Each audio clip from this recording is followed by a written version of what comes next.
President Donald Trump explaining his decision to pull back on planned U.S. military strikes against Iran.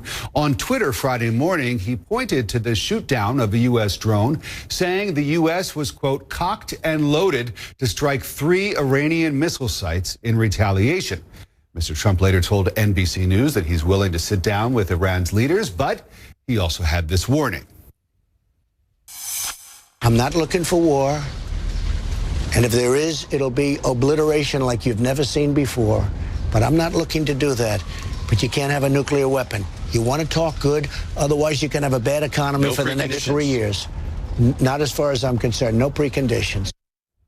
The commander-in-chief's decision to call off an attack on Iran came as different advisors urged far different courses of action. Our Caitlin Collins reports from the White House. I didn't think it was proportionate. President Trump explaining his last-minute decision to call off his planned strike on Iran. Nothing is green-lighted until the very end because things change. Telling NBC News he stopped the retaliatory attack in the 11th hour after being told 150 people would likely die. They came and they said, sir, we're ready to go. We'd like a decision. I said, I want to know something before you go. How many people will be killed? It's information the commander-in-chief would typically get when being presented with military options. I didn't like it. I didn't think it was proportionate. But the president denied it was so last minute that planes were already in the air. No, but they would have been pretty soon. And things would have happened to a point where you wouldn't turn back or couldn't turn back. It's a decision that pits the president against his top advisors. Sources tell CNN Secretary of State Mike Pompeo and National Security Advisor John Bolton both favored striking Iran, while outside advisors reminded him of his promise to get the U.S. out of wars, not in them.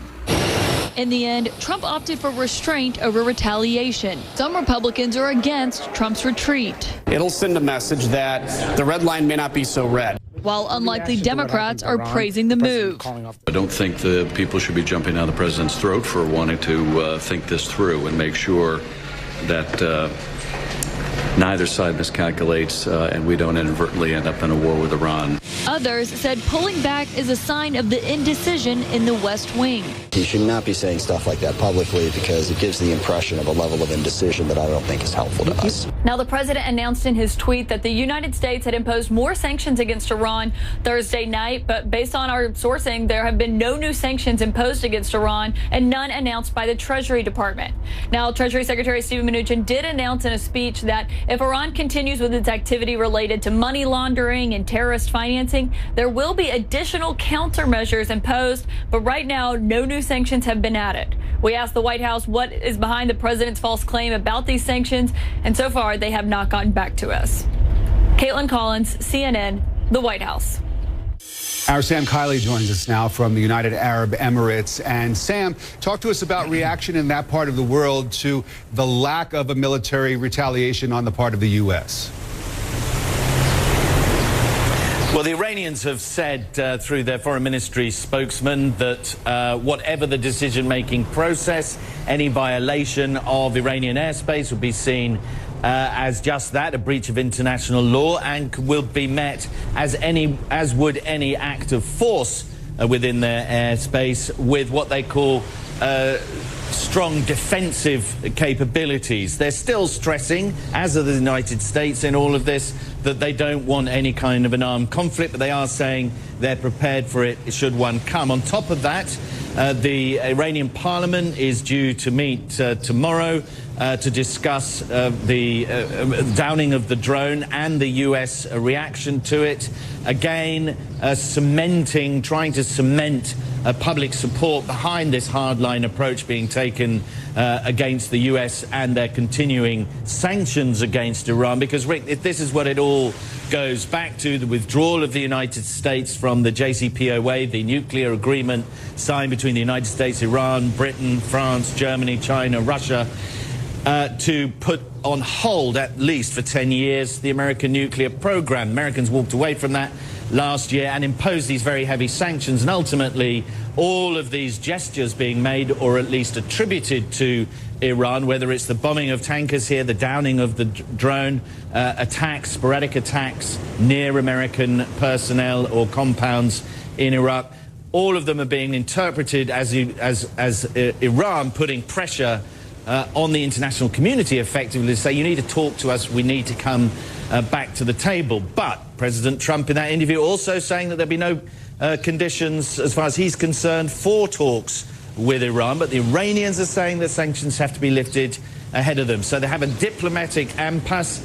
British Foreign Minister, Deputy Foreign Minister Morrison is going there tomorrow to Tehran to try to represent the Western interests, particularly those interested in keeping Iran on track within that nuclear deal, Rick, because it's the end of this month by which the Iranians have said they will exceed production of low-enriched uranium, civilian-use uranium, beyond the threshold that they're allowed under that deal. Rick? Sam Carley live for us in the UAE. Sam, thanks very much. Earlier, my colleague George Howe spoke with Amy Pope. Amy is a former member of the U.S. National Security Council under former President Barack Obama, and now she is an associate fellow with Chatham House. What they've done is they've escalated tension with Iran, but without any discernible end in sight. It's not clear what the bottom line strategy is here. And the fact is the president triggered the escalation and then pulled it back. So that suggests chaos, that suggests confusion, that does not create a situation where American citizens are safer. But it does point to a bureaucratic breakdown within the White House. First of all, it appears that the National Security Advisor, John Bolton, is consistently at odds with the president. Time and again, he's publicly out there advocating a course of action that the president publicly backs away from. And that's a real problem. We don't have a Secretary of Defense. We have the president publicly undermining other officials. It's just chaos within the White House. That's bad for the U.S. in general in terms of its strategic goals. Curious to get your thoughts on the reason for why the strike was called off. President Trump said that he was told 150 lives would be lost just a short time before the strike was to take place. Again, only after he asked about that. Several analysts have pointed out, they've indicated that it's hard to believe the president wasn't briefed about that critical information before the strike, well before the strike. What are your thoughts? It's just not credible to suggest that he didn't have that information. If he didn't have that information, it's because he willfully chose not to get that information. But that is the standard kind of information that his advisors would have provided in a briefing before they decided to move forward with this plan. So it's not clear. Was he not listening? Was he not in the room? Was there considerable planning going on without him? All of those are not great scenarios in terms of his leadership and his critical thinking. But more likely, this is part of the theater that we see consistently from this president. He sees governing as political theater, and he paints it in a way that doesn't really fit with the way the government works. And he does so, I think, to make himself look like a more decisive actor. Play it forward, Amy, for people around the world to get a sense of what would a war with Iran look like. This is clearly not a good outcome. Congress has been clear with the president and with the public that they would not support these actions. The American public is not looking to get into a war with Iran. I mean, this is not where the United States wants to be. It's not consistent with the president's policy to the extent there is any foreign policy to date. It's not an easy resolution. So why we would consider getting into a protracted conflict with Iran is beyond me.